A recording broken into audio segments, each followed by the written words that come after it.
Hello viewers, welcome back to this course. In this video we are going to discuss about the grep command. The grep command is spelled like this, grep. The grep command is used to search text pattern in files, and it finds lines that match a pattern. It makes use of regexpress to search a word in a text. Let me get the help so that you will understand it better. -help, so you will now see the usage. Now this is the usage. We say search for pattern in each file or standard input, okay, and pattern is by default a basic regular expression. Example, so for example it will give you an example here. Now these are the flags that are supported or that are included or you can include in the grep command. For example, when you include this flag -I, it ignore case, and you can also see the output control. -N means line number. It will print line number with output lines. Alright, so let's see how to use the grep command, guys. I'm going to clear the screen. I have a file readme.md here. We have practiced a lot with test.txt. So if I do grep, the first argument I need to pass is what I want to search in that file. I want to find the word API, inside my text readme.txt.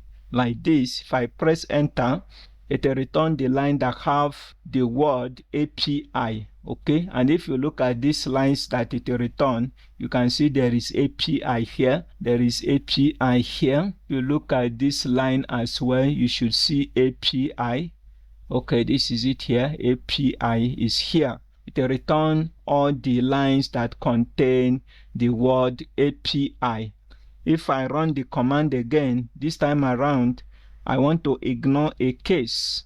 Now, ignoring a case means that it will, even if API is in capital letter, it will return the result. So if I do -I, mean ignore case, if I press enter now, do you see it will return more lines, guys? It will return more lines. All the lines where API is capital letter is now returned. Do you see this? API, API, API, and so many, okay? If I want to print the lines, I can run the command again. This time around, I can do -N, that is print the number of lines, okay? Remember, if you have a multiple flag like this, you can combine it, but let's see the result. You see it print the line number where those texts are found. Okay, we have this one, line number 1, line number 3, line number 7, and so on. Alright, if I run the command again, if you combine this flag like this, I can combine it like this and press enter to return the same result. That is how to use the grep command, guys, to search for a word in a text. You can read the documentation to get more information on the usage. Thank you for watching this video.